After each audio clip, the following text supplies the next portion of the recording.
So we are here at Veterinary Podcast Day to do a Q&A panel with your favorite veterinary podcasters. I'm Stacey Gonzalez, Communications Specialist and Veterinary Marketing. So I'm going to introduce here, we have Dr. Philip Nelson and Dr. Peter Weinstein from Courageous Confessions, the host of Purr Podcast, Dr. Susan Little, Dr. Jolle Kirpenstein, and the host of Cone of Shame, Dr. Angie Rourke. And we're going to talk about how to start and succeed in podcasting.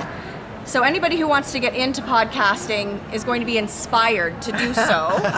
So what inspired you to start your own podcast? Yes, Peter. We're going to ask Peter. Well, when this all started, we didn't think it was going to be a podcast. It was a conversation on June the 5th, 2020, I believe. That's quite specific. Yeah, right. No, it is because it was about a week after the murder of George Floyd. Oh my gosh. That I picked up the phone. Oh my gosh. And I called Dr. Nelson and I said, WTF, I feel like I'm back in the 60s. Yeah. And please help me to understand what's going on. Happened? And we spoke for about 2 hours, and you can take it from there. Yeah, when he first called, it was clear that he was really upset. Oh. And then my first question to him was, before we get into this, I just have to ask, am I your only black friend? That's fair. Fair question. And then his response was, he thought about it for a second, he said, you're the one I trust the most. That's nice. I should have said you're the one that answered the phone. Yeah, that's what you should have said. Available. Yeah. And I should have hung up right after that. But then we decided to continue the conversation under certain conditions. One was that he understood that my opinion was my opinion and not the opinion of my race. And that I was as upset as he was. And I needed somebody to talk to too. And that this would not end in one discussion. And after about the second or third discussion, we decided to start taping it because we felt that we needed to broadcast our discussions. What was that like to put something so vulnerable out there for an audience to consume? I don't think we knew because we recorded a whole bunch before we actually decided that there might be an audience. So there was no, for those of you planning on doing a podcast, the best time to do a podcast is when you have no intent to actually do a podcast. Because that's how we started. We had no real intent in doing this. And then I think you and I started to talk to Nicole. Yes, my daughter, who produces podcasts. And she said, this needs to go out. And then we said, well, can we start anew? Because we were so vulnerable in the first one. And she said, no, this is what we need. And so I don't know if your listeners now would really want to follow our pattern, but that's how we did it. That's how we got started. I think people connect with vulnerability. Yeah. I do. So, Susan and Jolle, I'm going to throw this question to you. Believe it or not, the number one question that trends with potential new podcasters is, what is the best podcast microphone? Now, I know the two of you have tried many microphones. Oh, haven't we all? So, what do you think is the best, or is there something that you would recommend? I think it's going to be the new one we're trying for the first time tomorrow. Oh my goodness. No, but I always think like that, right? Like, seriously, I don't know. What do you think? Yeah, we have tried so many, and so you have digital versions. You have. I mean, I think let's rephrase this. It probably is a good idea to invest a little bit of money in your hardware. Yeah. It's really important Upfront. to get a really good microphone. Yeah. And we have tried many. We have tried versions that were absolutely not good. I think you need to have a microphone that can catch you, that can sift out the rest of the world, that is clear, that you can understand. Yeah. And I can tell you the biggest complaint that we get for our podcast is Sound. Yeah. Wow. Be the biggest and so complaint. having a good microphone, invest in a good microphone is probably the way to go. I'm not going to mention which microphone exactly, but there are some really good ones in the market, and there is a significant difference between a good and a bad microphone.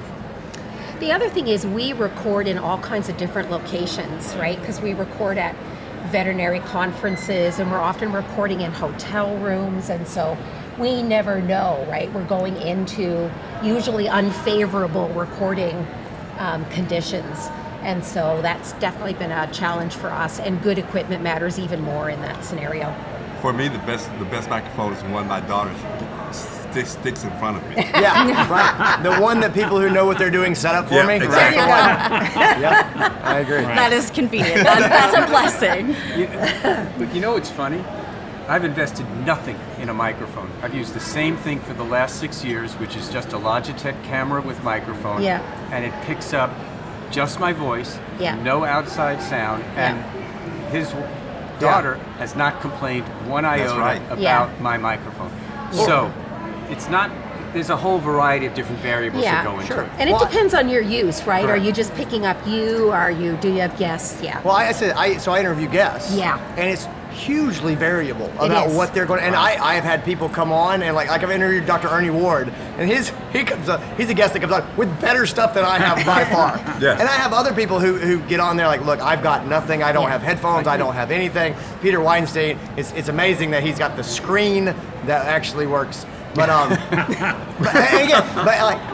we generally make it work. I guess my comment would be, technology has come so far so fast.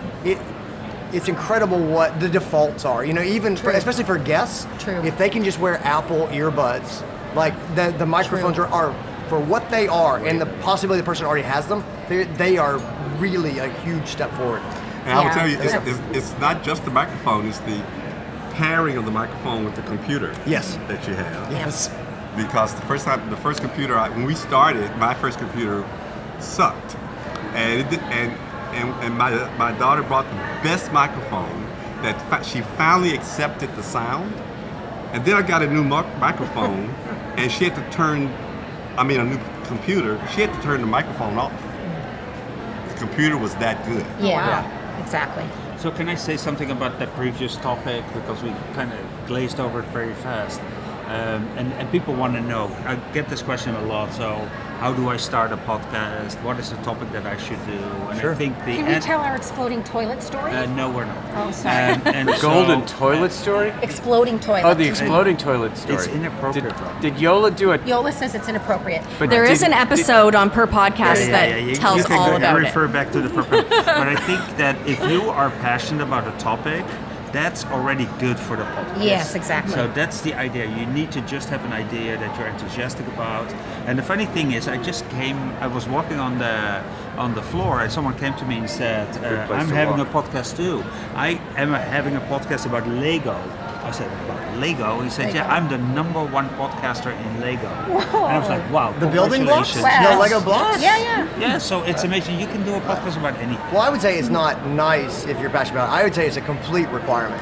Like, Yes. you just be honest. That's if you true. start doing a podcast, no one is going to listen at first. There's not. And you There's need the too passion to carry you through that. Exactly right. And if you are not doing something that you are really excited about and that you have the internal drive to keep going, if you're waiting for external validation to keep you going, Ain't gonna happen. it's just not going to happen. And so I think that's true. For people ask me about podcasting, they ask me about writing, they ask me about speaking, about All of social it. media. You better have something to say or Yeah. a belief or a passion Yeah. that's going to carry you forward, because the checks are not going to come rolling in. The audience is not waiting for you to appear so they can celebrate you.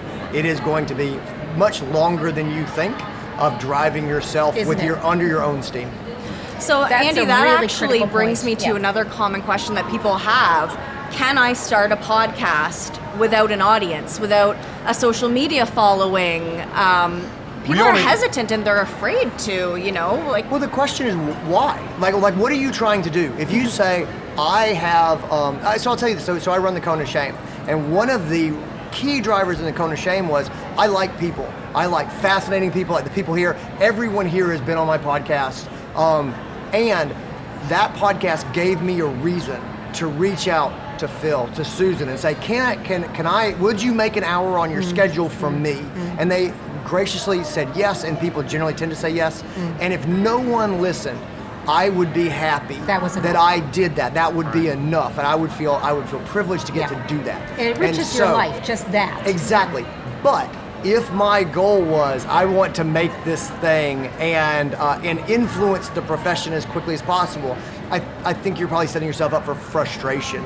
I think it's if you were selling something, if you have a business, if you say I want people to come and become aware of the new pet-related service that I have, if you don't have any sort of a social media to make them aware, I think, let's be honest, there's a lot of other podcasts and there's a lot of noise. It is very hard to get heard now.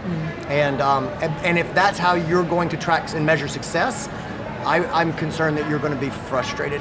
If there's this internal validation like I talked about before, then you should go for it. I think Peter and I only have 13 listeners, at our last count. But ours is a therapy session, mutual therapy session. Yeah. And that's our motivation. I mean, we Yeah. talk about issues that I'm not so sure we're passionate about, but we're scared of. Issues that we're wondering who is going to handle this, or are they getting it right, or is anybody else talking about this? And I actually feel better afterwards just venting. I love the fact there's space for anything. You can find a podcast about anything, Lego. and there is an audience for you. The audience might not be really big, and so I always refer back to my plumber story too. I went to the podcast movement, which Back is to a the big exploding toilet. Right. No, they're No, actually this is unrelated. different. Purr podcast is not what I thought it was. Which direction are we heading now? Right. Yeah, we seem to have a theme here, but it's unrelated. But It's dark. the podcast movement is a conference for podcasters, and the guy came up and he was the #1 plumber podcast in the world, and I was like, wow, that's interesting. So I have nothing with plumbing, so And who measures that? And that's a good point. There's But nothing about plumbing in my cue cards. he was an amazing storyteller. Yeah. And he grabbed people, but he also said from the beginning, this is my audience, and my audience is not 20 million plumbers, because there are not that many. My audience is 20,000 people. Yes. And I got them. And I'm entertained by them, and they entertain me, and that's why I do this. And that's his validation. Right. Podcast for people with clogged toilets. Yeah. You should listen to him and learn something. All right. So speaking of an audience, people who are starting a veterinary podcast are usually going to go one of two ways. They want an audience of veterinary professionals that they can influence, or they want an audience of clients or pet owners. So how do you decide who to cater to?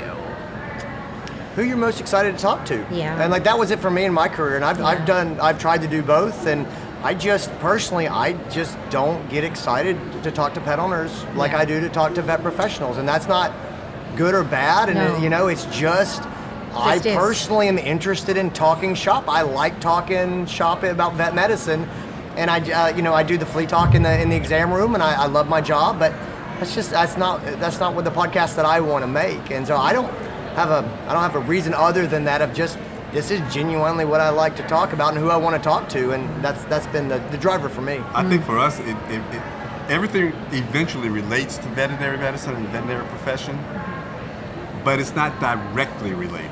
A part of our message is that you have to care about politics too. You have to care about social issues too.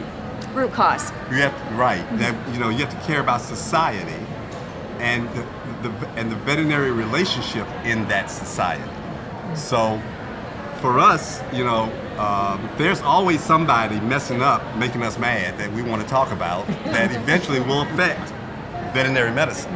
It may not sound so our topic, we weren't looking for veterinarians necessarily. We do bounce back and forth on issues that are just that only veterinarians care about, but we also talk about things that parents care about that veterinary medicine should care about too. I like that. I think your audience finds you, I don't think Yes. it's the other way around, right? I think, like, as we've all been speaking, we've all come from a place of our own passion. right? Whatever that impetus was, and you do what you like to do, and then the audience who likes what you do finds you. So, we never really tried specifically.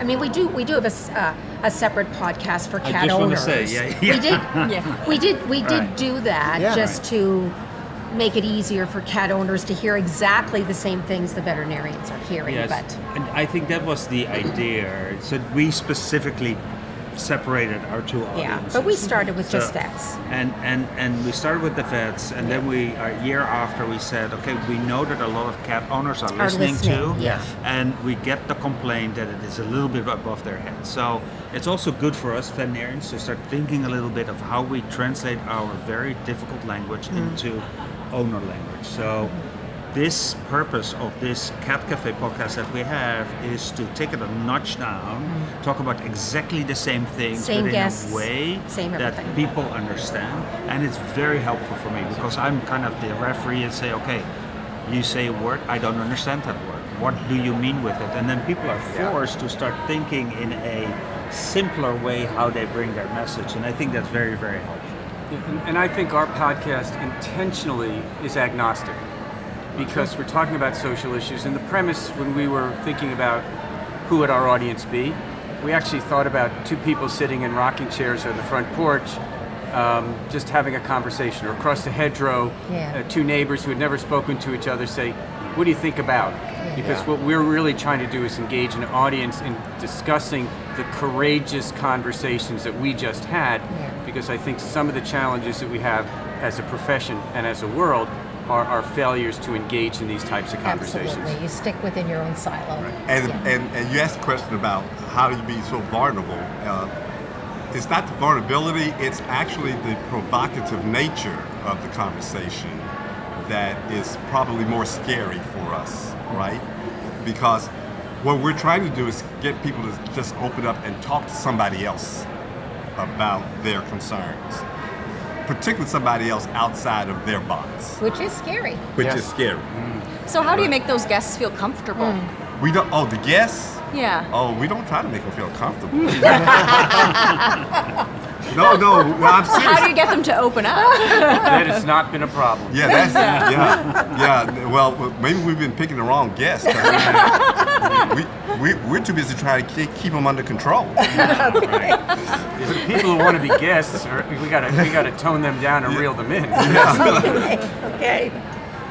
Okay, that's good. So what do you think is the best way to market your podcast and get it out to people? If somebody was to start fresh today, brand new veterinary podcaster, and they have no idea where to start, we all know that there are hundreds of different ways to get your content out there in the year 2026. I think that's a question for Andy. I was just sitting here thinking that's an Andy question. This is an Andy question. It's harder now than it's ever been. Yeah. There's a lot of noise. I think AI makes it so that creating content is very easy. And so just whether it's written or audio or video, there's so much coming out, it's really hard.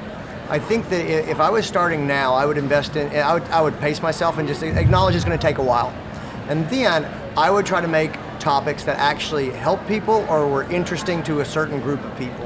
And then I would go ahead and try to start a grassroots movement of sending them, like if I was making a vet podcast, I would say, hey, here's something I know that Peter's really interested in. I would make the podcast, I'd text it to Peter and say, hey, I just wanted you to know, I'm doing this. Or I thought this might be interesting to you.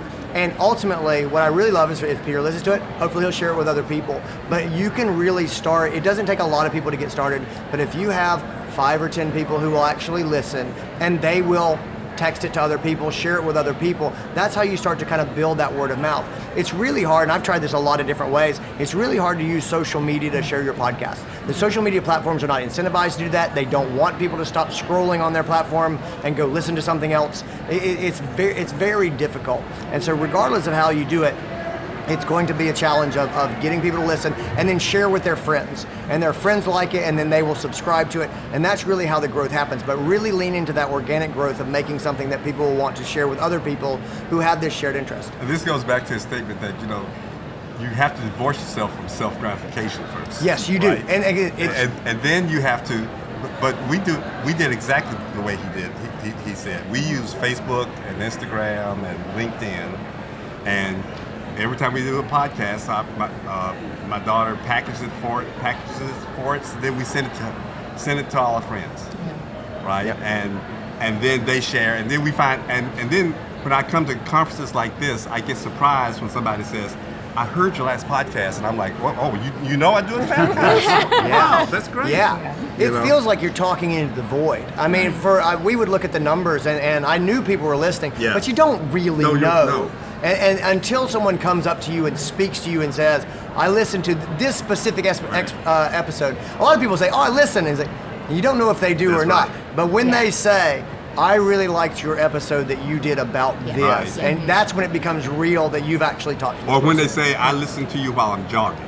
Yes. Yeah. Then you know. Then you know. Then you know. Yep. You know. On my way to work. On my way to work. Yeah. Yes. The other thing I think helps too is as you sort of grow that grassroots network is cross-pollination with other podcasters. Yes.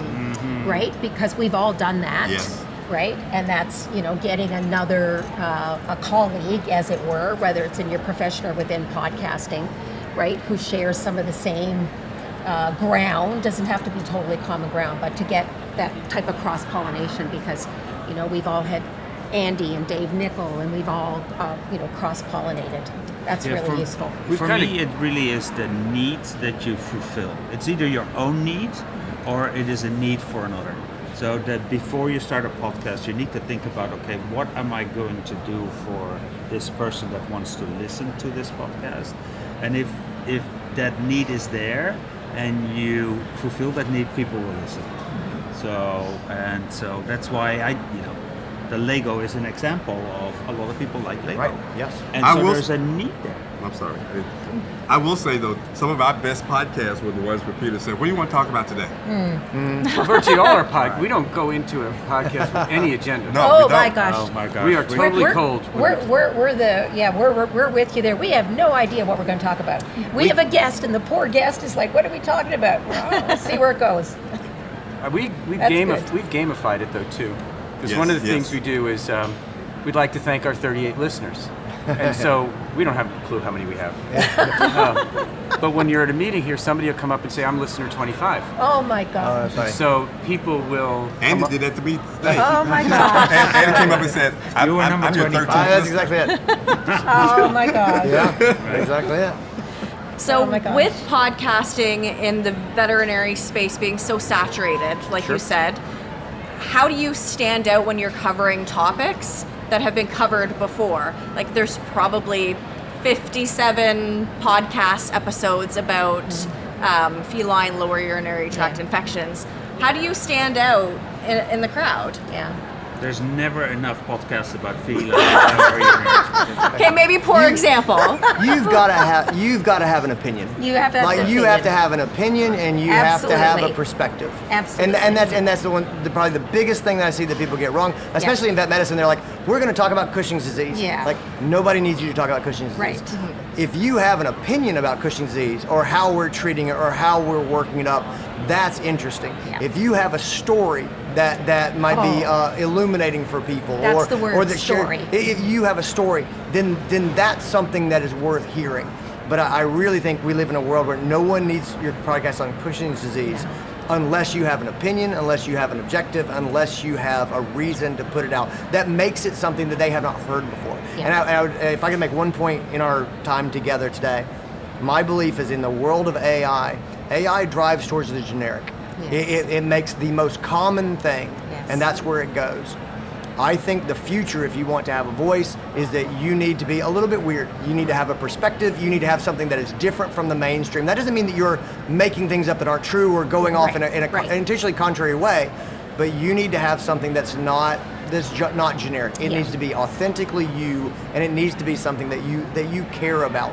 And I think that people care about that. They want to hear what people are excited about and interested in. I think that's really the only reason that any of this makes sense. I don't think your question actually applies to us because we not in terms of a veterinary issue. We cover the press. Yes. We cover headlines, and then we respond with an opinion. Somebody's ripping us off. Yes. You know, somebody's doing something in government they shouldn't be doing. You know, and we gripe. And there's a lot of podcasts like that as well that you need to stand out in the crowd. Do you also agree to kind of like not invest in the status quo? Yeah, Yeah. absolutely. Excellent. That's my life motto. I don't invest in the Don't status invest quo. in the status quo. Yeah. All right. Thank you so much. We have 9 seconds left. So, last words, last piece of advice. Be Jolle? authentic. Go for it. Go for it and for be it. Thanks for authentic. driving. That's right. Thanks for coming. Drive carefully and arrive home safely.